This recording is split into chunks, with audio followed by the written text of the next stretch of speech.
आपका डिनर मैं बनाऊंगी। आलम को डिनर की तैयारी के लिए जाते देखकर हूर फातिह को चूमती हुई नूर को देखकर उसके पीछे भागी। अल्लाह खैर करे। दाद ने बेसाख्ता भरते कहा। हूर के कदम थमे और वो मुठ्ठियां भेजकर शर्मिंदी गुस्से से मुड़ी। दाद, वो चीखी। मैंने क्या कहा यार, मैं तो बस अल्लाह से हैरत की दुआएं मांग रहा हूँ। उससे मासूमियत तारीखी चेहरे पर वो पाँव पटक कर एक घूरी डालती आलम के पीछे चली आई। दाद, अगर हमें औलाद ना हुई तो? दाद के पास बैठने पर हुरुलैन ने धड़कते दिल से कहा। दाद ने फातिह को प्यार करते उसके चेहरे की सर्द रंगत को गौर से देखा। तो क्या हुआ, मेरे लिए तुम ही काफ़ी हो बोनी। तुम्हें खिलाता रहूँगा, साथ में प्यार भी। दफातन फिजा में कह के गूंजने के साथ उससे सरगोशी में उससे कहा। तुम्हें मुझसे शिकायत नहीं होगी? वो हैरत ज़दा हुई थी। तुमसे कैसे शिकायत मेरी जान, औलाद हमारे हाथ में तो नहीं, ये तो अल्लाह की नेमत है। वो जिसे दे हम छीन तो नहीं सकते ना। और तुम्हें फिक्रमंद परेशान होने की ज़रूरत नहीं। औलाद शोहर के नसीब में होती है, अगर हमें नहीं हुई तो तुम मुझे माफ़ कर देना। वो सारा कसूर खुद पर लेकर उससे मोहब्बत पर करिए अपनी मोहब्बत में। आप क्यों माफ़ी मांग रहे हैं? औलाद देना तो अल्लाह पाक के हाथ में है। उसे तड़प कर कहा और उससे याद आया वो भी यही कह रहा था। तब उसे एहसास हुआ कि मोहब्बत अपनी मोहब्बत को तकलीफ़ में नहीं देख सकती जिस तरह वो उसे और नूर उसे। एकदम वो सारी परेशानियां झटक कर आसूदगी से मुस्कुराई क्योंकि उसकी मोहब्बत ही इतनी ताकतवर थी। मैं अल्लाह से दुआ ज़रूर मांगूंगी ताकि अपने दाद की दिली ख्वाहिश पूरी कर सकूं। उसे दिल में खुद सह दिया। दुआएं और सब्र की ताकत इनाम वो देख चुकी थी।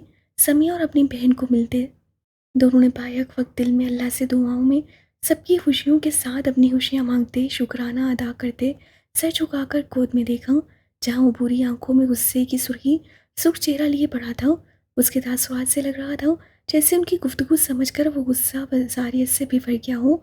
नूर ने खौफसदा होते दाद को देखा और दाद जो हवनकों की तरह अभी भी फातिह को देख रहा था। ये किस किस्म का पीस है? उससे मुंह से सरगोशी निकाली पर बोलने के अंदाज पर एकदम वो नूरुलैन खिलखिला उठी। फातिह आलम, साहिर आलम का बेटा, उससे फखरिया बयान किया। मुझे मालूम है ये कोई और ही बला है, पर इतना यकीन है मेरे अल्लाह की रज़ा से होंगे। तो मेरी तरह बहुत मासूम, तुम्हारी तरह के बेवकूफ़। वो हंसते हुए कहता नूरुलैन के खूनहार तेवर देखकर कहका लगाकर वहां से भागा। दरका ने वक्त तमाम होते ही फातिह को नूर से ले लिया जिसका मुंह बन गया दरका को देखकर। वो तो जैसे साया थी वक्त की पाबंद, एक मिनट भी ना ऊपर ना नीचे। जितने घंटे आलम उससे कहता उन्हें दे दी और टाइम के एंड होते ही किसी जिनी की तरह उनके सर पर साया बनकर बच्चा चुड़ैल की तरह ले ली थी। कभी कभी तो उससे अपना बच्चा सौंपते हुरुलैन का दिल कांपता था जिसका इजहार उससे आलम नूर दोनों से किया था। नूर ने तो उससे हमदर्दी जताई थी पर आलम की तरफ से कोई रिस्पॉन्स नहीं मिला। आप मेरे लिए इमचिल निमकी बनाए, वो उसके पास आती फरमाइश से बोली और आलम ने उसे देखते करीब खींचकर एप्रन बांधा, साथ ही उसके बाल समेटकर पीछे करके बांध लिए। पूर की लरस्सी पलकें आसपास घबराती देख रही थी कि कहीं दाद या नूर न देख लें। तुम क्या बनाओगी मेरे लिए?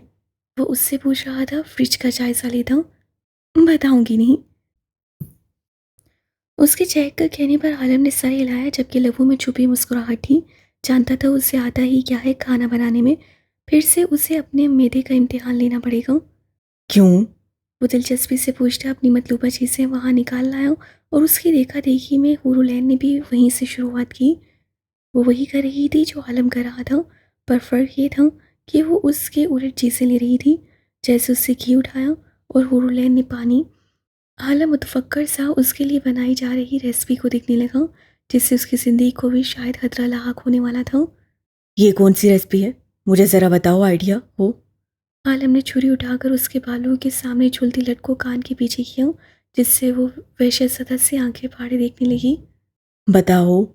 वो चाकू की नोक को गाल से सिरकाता थोड़ी पर आया और उसकी मदद से ऊंचा किया। और रुलैन की आंखें पहली हद से बड़ी हुई। प्याज, लहसुन, आलू, मटर, उससे वहशत में दिमाग में आए नामों से जल्दी जल्दी से रेसिपी की तरतीब थी। इंटरेस्टिंग, बहुत हो। मैं खाना पसंद करूँगा इस डिश को। उसे सर हिलाते हामी भरी रुलैन का चेहरा दमक उठा खुशी से। सच? उसे जोश से पूछा केचप निकालते आलम ने सर हिलाया। ये क्या है? वो बेफिक्र होकर पूछ रही थी। केचप? उससे कहने के साथ चाकू केचप से भरकर उसके लबों पर लगाया। रुलैन सरासमगी से देखने लगी। वहां वो झुका और उसके गुलाबी लबों पर लगे केचप को खुद ही समेट लिया। उसकी पलकें झुकी हुई थी। जब उससे फिर से अंगूठा भरकर उसके लबों पर लगाया, रुलैन डरते हुए जुबान फेरी कि टेस्ट पर उसकी आंखें चमक उठी। थोड़ा सा दे। एकदम ही वो सारी शर्म भुलाकर उसके सामने हथेली फैलाकर मासूमियत से मांगने लगी। नहीं मिलेगा। वो हंसकर कहता, उसके हाथ को पकड़कर खींचता अपने सामने करके खुद कुकिंग करने लगा। अपनी पुश उसके सीने पर महसूस करते, उसके लम्स पर वो पूरी पोर पोर सुलग कर थक रही उठी। दाद या नूर के देखने के डर से वो कतरा कर निकलने लगी, पर दूसरे ही लम्हे उसका बाजू सामने आ गया और हूर सांस रुक गई। उनके साथ कुकिंग के लिए आकर अपने ही पाँव पर कुल्हाड़ी मारी थी। वो सोचती लब काटने लगी और दूसरी तरफ उसकी डिश चल रही थी, जिसे देखते आलम ने इलेक्ट्रॉनिक चूल्हा बंद कर दिया। आलम, कोई आ जाएगा प्लीज़, वो इल्तिजाई करने लगी, पर उससे जैसे कानों पर पर्दे डाल दिए हूँ। मजबूरन उसके हजार में खड़ी उसकी सांसों के लम्स गुस्ताखियों पर उसकी बनाई जा रही डिश देखते जा रही थी। साथ साथ हर चीज़ का पूछना और खाना भी जारी था, जबकि नज़रें बार बार केचप पर भटक कर जा रही थी। पर उसे हौसला था कि वो उसका ही किचन है, आलम की गैर मौजूदगी में वो कभी भी आकर खा सकती है। ये सोचते ही वो पुरसुकून हो गई। लाउंज खाली देखकर उसे ऐसा लग रहा था जैसे कोई जानबूझकर यहाँ नहीं आ रहा हो। आलम, कोई आ जाएगा प्लीज़, एक बार फिर उससे कोशिश करते हंसाना कहती। बस हाथ जोड़ने की देर थी। श्श। दूसरे ही पल उसके हाथ में मौजूद चाकू सीधा उसके लबों पर आ रुका और फिर रूह और जान से कांप गई। जर्द होती रंगत के साथ उससे आवाज़ तो क्या, लब ही बेविस कर लिया आपस में। चाकू जितना तेज तीखा लग रहा था, वो बाधा उसके लब ही ना काट ले। बिलाखिर वो मजबूरों ने हरासा उसके सामने खड़ी मदद के लिए राजी हो गई और फिर आहिस्ता आहिस्ता उससे भी मज़ा आने लगा कुकिंग में। वो कोई चीज़ डालता और एहतियातन चम्मच चलाती। बीच बीच में वो उसके मुंह में कुछ खाने के लिए दे रहा था। कितना मज़े वाला सीन था। वो खुशी से फूले नहीं समा रही थी। दफातन वो उसके कमरे में बाजू डालकर माथे पर बोसा देता कुछ उठाने लगा ऊपर से। उसके लम्स पर वो सांस रोककर आंखें मीच गई। कोई ये पहला शौहर होगा जो कुकिंग का शौकीन और यूं बीवी से मदद लेता होगा। वो दिल में सोचती हंस पड़ी और फिर पुरसुकून होकर सलाद के लिए दिए गए सामान को काटने लगी, अपने अनाड़ीपन का मुजाहरा करते। हम पहले कहाँ जाएंगे घूमने, वो काम के दौरान आहिस्तेगी से बोली, क्योंकि आलम को पसंद नहीं था काम के दौरान बातें करना। उसे नोट भी किया था वो काफ़ी खामोश था। अगर कोई चीज़ उसकी पहुंच से करीब होती तो भी उसके उठाने के लिए सिर्फ इशारा करता। तुम कहाँ जाना चाहती हो? वो समझ गया था। तभी काल लम्हे के लिए सहलाते पूछा। एन के लबों पर गहरी मुस्कुराहट आई तो अक्का मुताबिक वो समझ गया था। तुर्की चले, नूर कहती है वो बहुत खूबसूरत है, प्लीज़ वहाँ से स्टार्ट करें। बाद में भले आप कहीं और अपनी पसंद से ले जाइएगा, पर पहले यहीं से इस्तांबुल अजमेर घूमें, दूसरे शहरों को देखने, वहाँ का खाना, शॉपिंग करने चलेंगे प्लीज़। वो मिन्नत समाजत पर उतर आई, गोया अभी हाँ करवा कर ही खामोश होगी। और भला आलम को उसमें क्या एतराज़ हो सकता था। वो तो बस यही चाहता था कि वो खुश रहे, और अगर उसकी खुशी इसी में थी तो लाजमन उसकी भी खुशी अपनी ऐन में थी। ओके, पर एक शर्त। उससे कुछ याद आया तो मुस्कुरा कर बोला, क्या। वो चहकी और खुशी से चीख उठी, मुझे सब शराइत मंजूर हैं। सोच लो, तुम जानती हो मेरी शराइत को। उससे कान में झुककर सरगोशी की और एन को उसकी ज़िंदगी की पहली शर्त याद आई जो 3 करोड़ की थी, और वो हमेशा उसकी हो गई, बल्कि उसके इश्क में पागल ही तो हो गई थी। मुझे मंजूर है, उससे मुस्कुराते कहा, एक मान इत्मीनान था लहजे में उसके लिए कि वो जो भी कहेगा वो आंखें बंद करके मंजूर करेगी। आखिर को उसका आलम था कि अपनी शहजादी के लिए मुश्किलात कायम कर सकता था। तीनों पहर के खाने मेरे साथ ऐसे ही बनाने पड़ेंगे, फिर चाहे कोई भी मुल्क शहर जगह हो। वह मसरूफ़ होता बोला, मुझे क्या करना होगा, वो थूक निकलती हुई बोली। यह आसान नहीं था, वो जानती थी उसकी गुर्बत यूँ सहना आसान भी तो नहीं था, और वहाँ तो शायद ही कोई हो आसपास। वो सारी सोचें झटक कर उसके साथ काम में मसरूफ़ हो गई। यह अलग बात थी, उसका चेहरा थक रहा था और गाल भी लाल थे। अब वो उसके पास खड़ी उसकी हिदायत के मुताबिक आटा गूंद रही थी और उसे बड़ा मज़ा आ रहा था। उसकी चलतरिंग करती किलकिलाहटें अरूज पर थी, और कभी बीच बीच में आटे से आलूदा उंगलियां उचक कर उसकी पूरी शेव पर मल दी थी, जिस पर आलम घूरता तो उसकी पूरी आंखों में बसी मोहब्बत से खिलखिला उठी। रोटियां मैं बनाऊंगी, उससे चहकार से कहा। मसला हो जाएगा तुम्हारे लिए। हुमायूं की इस बात तासुरात से खोया हुआ, पर उसके निस्बतन हुरुलैन मुतखैर हो गई और उससे रोटियां बनाने की गलती नहीं की, बल्कि उसे गौर से देखने लगी, जैसे सीखने के लिए। एक एक हरकत और सकनात गौर से देख रही थी। आपको खाना पकाने का शौक कैसे हुआ आलम? माशरे में तो मैंने सुना है कोई मर्द कुकिंग नहीं करता, बल्कि न पापा करते थे, न ताया अबू, बुरहान, दाद, आरिफ, कोई भी तो नहीं करता। वहरा तो इश्तियाक से पूछ रही थी। मुझे पहले कोई शौक नहीं था, पर तुम्हारे मिलने से पहले जहाँ रहता था वहाँ अकेला हुआ करता था और तन्हाई पसंद भी था। इसी अपने काम आप तहत खाना, कपड़े धोना सब कुछ खुद करता था। मुख्तसरन ये कि मुझे अपना काम करना पसंद है और फिर खाना बनाना कब शौक में बदला ये अभी तुम्हारी तरफ से मालूम हुआ, वरना तो मेरा एक ही शौक है जो तुम्हारी समझ आने से बाहर है। वो जिंदगी में पहली बार उससे आप डिस्कस कर रहा था, बल्कि अपने मुतल्लिक बता रहा था। हुरुलैन इस पर खुश हो या चीखे उसे समझ नहीं आ रहा था। मतलब वो अब अपने आलम के लिए इतनी अहम है कि सारी दुनिया को ठुकरा कर उससे अपना आप बयान कर रहा था। खुशी से उसके काल धमक उठे और वो उसकी कैफियत से अनजान ना होते भी अनजान बन रहा था, ताकि वो शर्मिंदा ना हो। आपका कौन सा शौक है?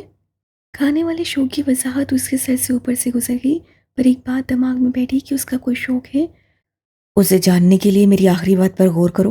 वो प्याली में सूप निकालकर उसे चम्मच से टेस्ट करवाने लगा। उसके साथ खड़े रहने का एक फ़ायदा था कि वो अपनी मज़े वाली टेस्टी डिशेस जल्दी जल्दी से बनाने के साथ आखिर में उसे टेस्ट भी करवाता जा रहा था, जिससे उसके मज़े थे। और अब बेसब्री से उसकी डिश के इंतज़ार में थी कि जल्दी बने और वो टेस्ट करे। वो अब काम आलम के लिए डिनर बनाने की तरफ से तवज्जो हटाकर बस अपने लालच में खड़ी थी, और उसके ये बचकाना तासुरात आलम से छुपे नहीं थे, इसीलिए ही उसके लबों पर मुबहिम सी मुस्कुराहट थी। आप आज जल्दी डिनर क्यों बना रहे हैं? अचानक ख्याल आने पर वो हैरत से पूछने लगी। मुझे काम से जाना है। उससे जवाब दिया। पर हम सबको साथ डिनर भी तो करना है ना? उससे याद दिलाते मुंह बनाया कि कहीं उसका मूड बदल तो नहीं गया। उसने सोच लिया था कि अगर वो नहीं करेगा डिनर तो वो भी अकेली नहीं करेगी और भूखी रहेगी।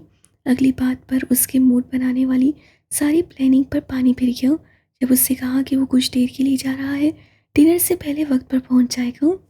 अच्छा सही।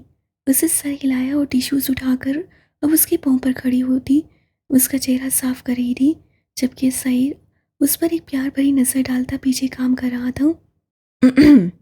दफातन पानी के लिए अंदर आता दांत गला खंगारते हुए अपनी मौजूदगी का एहसास दिलाने लगा, और हुरुलैन जो कि यूं लग रहा था सईद की बाहों में खड़ी है, एकदम से हड़बड़ाकर पीछे उछलती चल जाती। एहन। गुस्से से दहाड़ते आलम ने बेलन फेंककर उसे बाजू में समेटकर सीने में छुपाया। हूर। दांत भी अपनी गलती पर बौखला गया। उसका दिल घबरा रहा था कि अगर आलम बर वक्त उससे बाजू में ना लेता तो यकीनन वो पीछे चूल्हे में लगकर अपना बाजू जला डालती, और फिर आलम। ये सोच खतरनाक खौफनाक थी, जिसे वो सोचना भी नहीं चाहता था, पर अपने ऊपर आँख बरसते लम्हे के लिए आती बुरी नज़रों को वो शर्मिंदगी से महसूस कर चुका था। वो मैं इनका चेहरा साफ कर रही थी। थक थक कर होश से सफ़ेद पड़ते चेहरे के साथ उस सहमी खरगोश की तरह बुराई आवाज़ में टिश्यू सामने करके साई के सीने में चेहरा छुपा गई। कितनी सबकी हो रही थी उसे दांत से नजरें मिलाते। आखिर ज़रूरत क्या था उसे इतना बोलपन दिखाने की कि वो उसके पाँव पर ही खड़ी हो गई। दांत मुआसरत करता मुस्कुराहट दबाए पानी का गिलास लेकर वहां से चला गया, पर किचन के हदूद से पास सलामत अपनी जान बचाकर निकलते वो जोरदार कहका लगा रहा था। आलम। ऐन शर्मिंदगी से रोती हुई चीखी। मुझे नहीं देखना कुछ, मुझे मेरी आंखें वापस चाहिए। उससे रोते हुए कहा। बस नहीं चल रहा था वो चुप जाए या दांत को कहीं दूर भेज दे। अब उसका सामना कैसे करेगी ये सोच ही उसे रुला रही थी। श्श, कुछ नहीं हुआ। मैं तुम्हारा शोरूम बॉयफ्रेंड नहीं जो इतना शर्मिंदा हो रही हो। वो उसके आंसू साफ करता हुआ बोला, जबकि उसकी इतनी अपनायत केयर जो वो उसकी कर रही थी बगैर झिझके, उसे बिगाड़ने पर दांत पर बेहद हाशा गुस्सा था, जिससे उसकी आंखें लहू हो रही थी। बॉयफ्रेंड क्या है? वो रोती सूसू करती एकदम संजीदा हुई, वहीं आंखों में इंग्लिश की चमक बेतारी थी। सईद देख कर लब बेविस करता रह गया। बताएं ना। वो इसरार करने लगी। भला कहाँ इंग्लिश को जाने दे सकती थी। घटिया इंसान। वो चलकर बोला, क्योंकि वो इस वक्त वापस से उसकी केयर चाहता था। इस इंग्लिश जनरल होने लगी थी। क्या कुछ नहीं था उसके रकीब में। बेटा, कुत्ता, मेसी, और अब ये इंग्लिश भी। अस्तगफिरुल्लाह, आप खुद को घटिया इंसान तो ना बोले। वो फौरन से टोक गई। जहाँ सई ने हैरत से उसका चेहरा देखा, वहीं किचन के समेत आधे दांत आरिफ का कहकर छत पार था। मासूम बच्ची क्या भूल गई। उन्होंने साइड पर अफसोस भरी नजरें डाली, जबकि नूर और समिया पास रहने के लिए इशारा कर रही थी। तभी हूर को एहसास हुआ वो गलत बोल चुकी है और ये दोनों आलम का मजाक बना रहे हैं।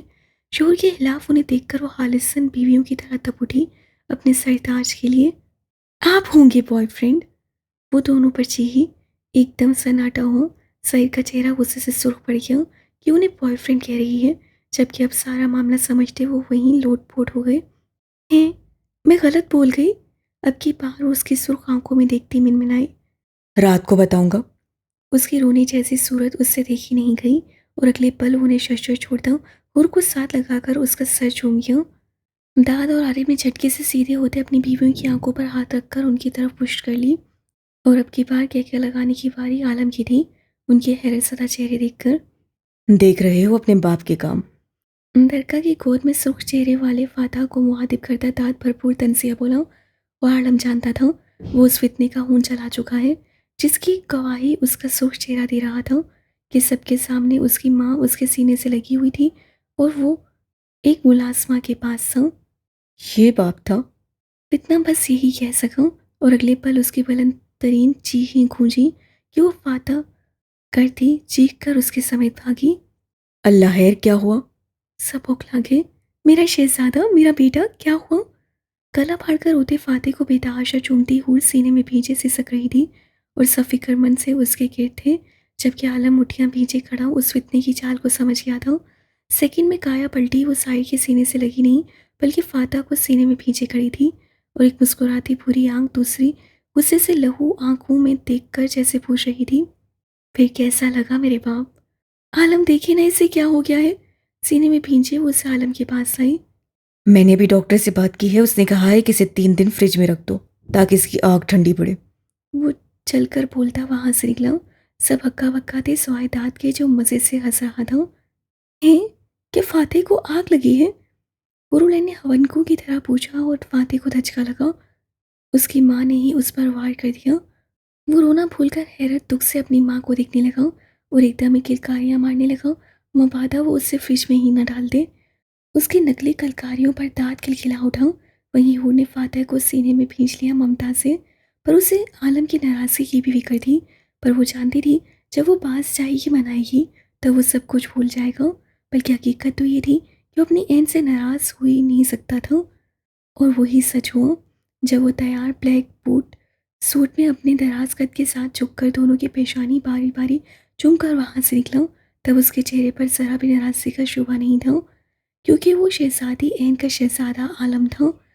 जल्दी गूं गूं करती फातेह की आवाज़ से उसे अपनी तरफ मुतवज्जा कर लिया और उसकी इस आवाज़ पर हुरूलैन कुलकुला उठी। उसे अपनी वजह से हंसते देखकर फातेह भी पुरसुकून मुस्कुरा रहा था। बहरहाल वो उस रकीब के कब्जे से अपनी माँ को ज़रूर आज़ाद करवा लेना चाहता था, पर दोनों जैसे ये भूल गए थे कि रकीब फितने के पीछे वो दोनों बाप बेटे थे।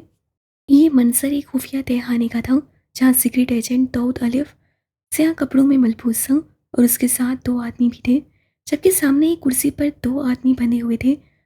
और ये तो वो ही थे जो लड़कियों की स्किन से परफ्यूम्स बनाते थे, मुख्तलिफ केमिकल्स का इस्तेमाल करके।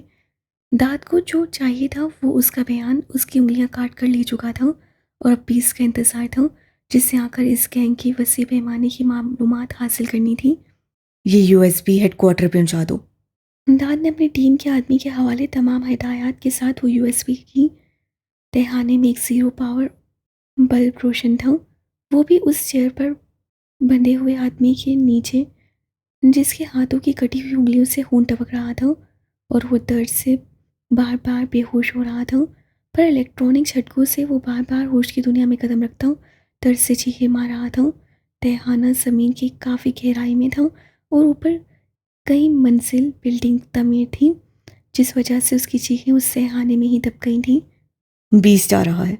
एकदम आदमी ने अंदर आकर मोते पोते पीस किया, तेजी से अलिफ को बाहर किया। वो सर हिला गया। अच्छा, तुम जाओ अब। अलीफ के हुक्म पर सर हम करता वो आदमी जा ही रहा था कि तभी उसी समय तहखाने की सीढ़ियों पर भारी कदम रखता वो अंदर आ रहा था। उसे देखते ही वहां मौजूद दोनों आदमी मोहतब होकर सर हम कर गए। वो था ही ऐसी शख्सियत का मालिक कि उसकी तरफ देखने या सर उठाने की उनकी हिम्मत ही नहीं होती थी। ब्लू पैंट पर वाइट शर्ट पहने जो उसकी वसी चौड़े सीने से चिपकी हुई थी, बाजू पर ब्लू कोट डाले, फोल्डेड आस्तीने, ब्लैक शूज में भारी कदम रखता हुआ नीचे उतरा। मामूल के बरखिलाफ आज उसके मुंह में सिगरेट था, जिसका धुआं मुंह नाक से निकल रहा था। उसकी उंगलियों को देखकर लग रहा था वो एक लंबी मीटिंग से सीधा यहाँ आ रहा है। सर।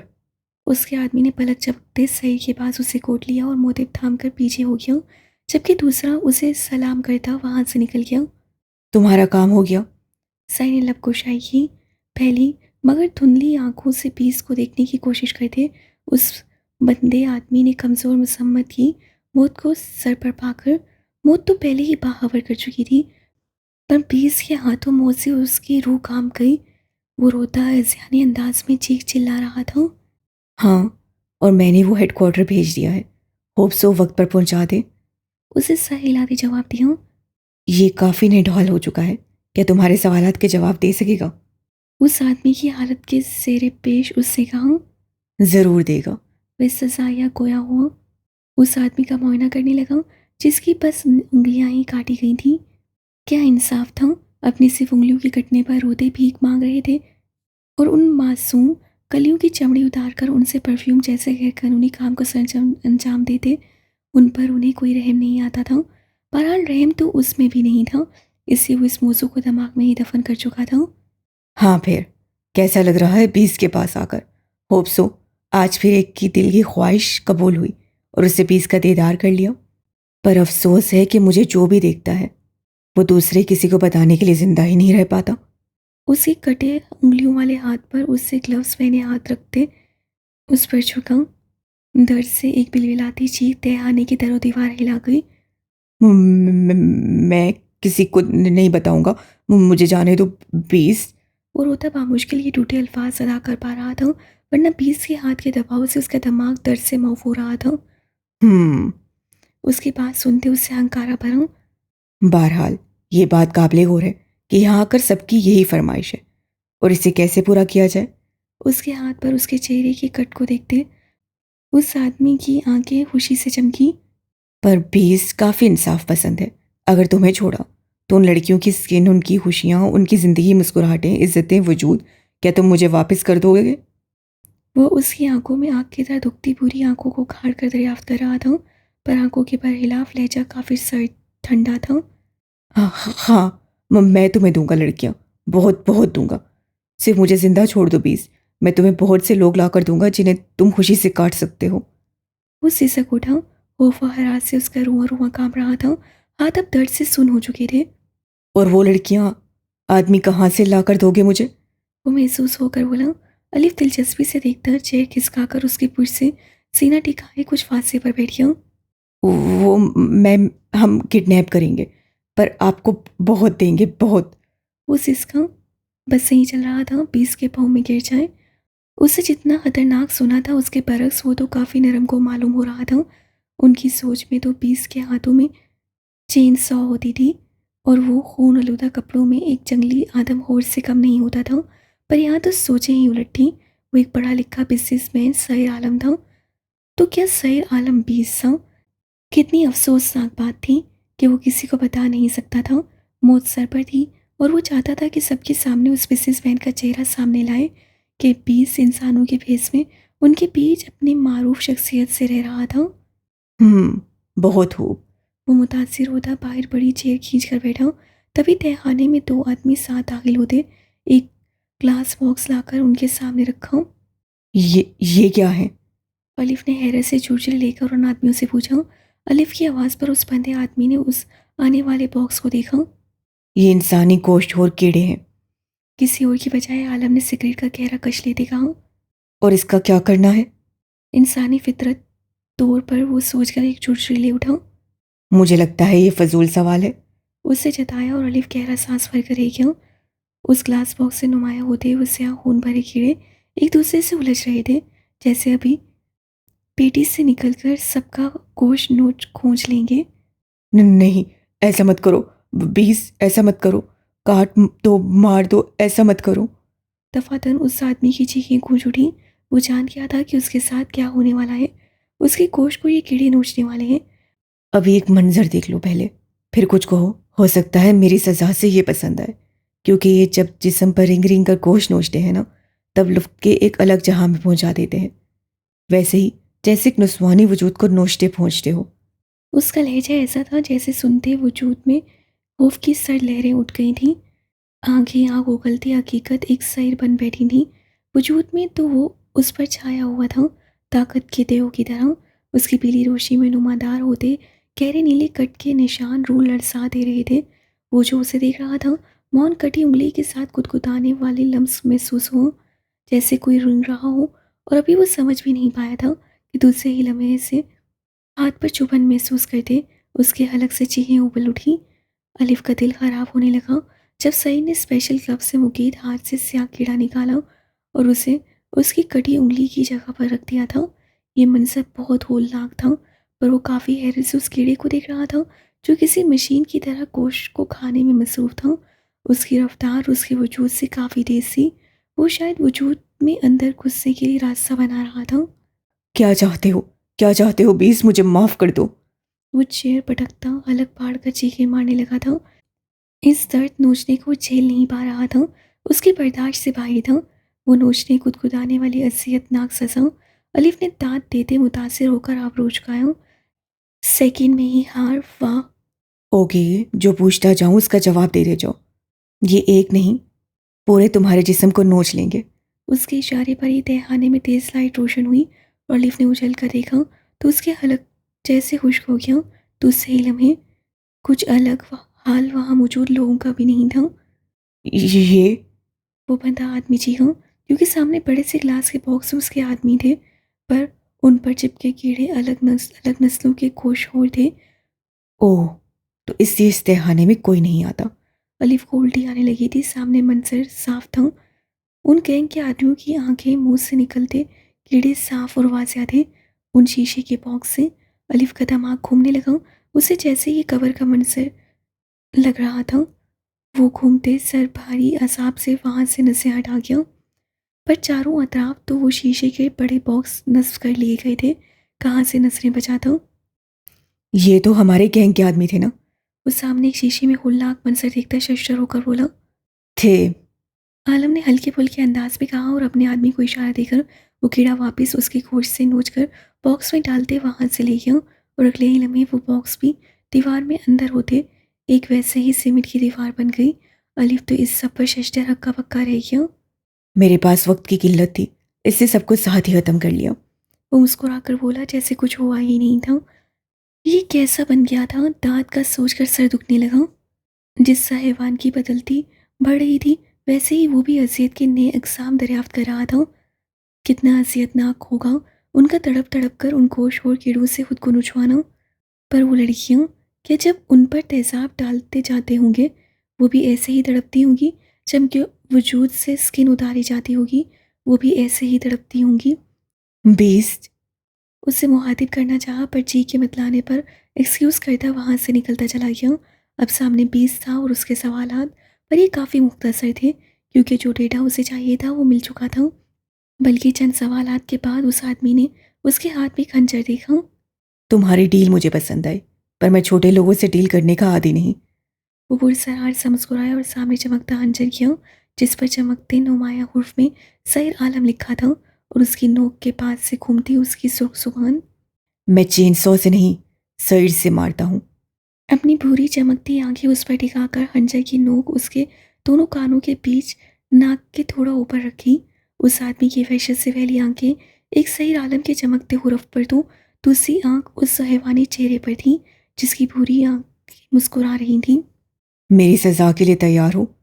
उसे कहते बगैर वक्त दिए उससे मिन्नत समाजत के लिए एकदम ही उसके अपने निशानात को कुर्दी आंख में वो नोक घोंपती। हाँ, बीस्ट, तुम मरेगा, जरूर मरेगा। एक फर्क शगाफ कहके के साथ एक दिल दिला देने वाली चीख थी और उसके खून लूटा होते हाथों के साथ कपड़े। सारे बॉक्स को आग लगा दो अंदर, पर याद रखना इनकी बू अंदर नहीं जानी चाहिए। वो उस छोटे से बॉक्स के पास बैठा, उसमें वो गोश्त के टुकड़े डाल रहा था जो अभी उससे काटे थे। Okay sir. आदमी सर हम करता वहां से निकला। ये सब उसे अमेरिका के हैवान को मारते वहां से लिए थे। कुछ ही एग्जाम बाकियों को उससे आग लगा दी थी, पर उसे नहीं मालूम था वो 6 माह के अरसे में इतनी जल्दी ग्रो करेंगे। उससे पहले वो मसीह पढ़ते, उन्हें ख़त्म करना ही सही था, और वो कर रहा था। जिन आदमियों को उससे उन कीड़ों के हवाले किया था वो वही थे जिन्होंने आरिफ पर मुसलसल अटैक और उनके पीछे गद्दारी की थी। हालांकि ऐसी नफसियाती सजाएं वो नहीं देता था, पर वक्त की किल्लत ने उससे ये सब करवा दिया था। वो तो अपनी शहजादी के साथ खुश रहना चाहता था, पर ये लोग खुश रहने कहाँ देते थे बीस को। वो उन कीड़ों में मसले हुए दिल का खून डालता हुआ उनसे मुखातिब था। तुम सबसे कभी तफसील में मुलाकात होगी। इस वक्त मुझे जल्दी जाना चाहिए, क्योंकि ब्यूटी अपने बीस के लिए डिश तैयार कर रही है और मैं नहीं चाहता उस डिश को कोई देखे भी मेरे अलावा। वो सामने लगे सिंक से हैंड वॉश करता पास आया और एक अलविदाई नज़र उन पर डालकर अपने आदमियों के साथ आते हिदायत थी। मिलते हैं 2 साल बाद। तुम सबको वक्त पर खुराक मिलती रहेगी, वो भी मुख्तलिफ ममालिक के कुत्तों की। वो एक मुस्कुराती नजर डालता कोट पहनकर टाई दुरुस्त करता, बालों में हाथ फेरते वहां से निकला। उसके पीछे ही उसके आदमी वो बॉक्सेस उठाकर निकले। दीवारों की हल्की सी तपिश से मालूम हो रहा था अंदर आग भड़क उठी है। अब तो उसके आदमियों को जैसे खौफ आ रहा था, पर किसको किस वक्त बीच से खौफ नहीं आता। तो अलिफ का काम हो चुका था और वो चला गया था। उसके पीछे ही शहर की गाड़ी जा रही थी। अभी तो रात से एक थे, पर वो जानता था कल वो सब वक्ती तौर पर जुदा हो जाएंगे। उस आदमी की आखिरी चीख का उस पर ज़रा भी असर नहीं हो रहा था, क्योंकि वो बेफिक्र था। उसकी ब्यूटी के पास उसका फाते था।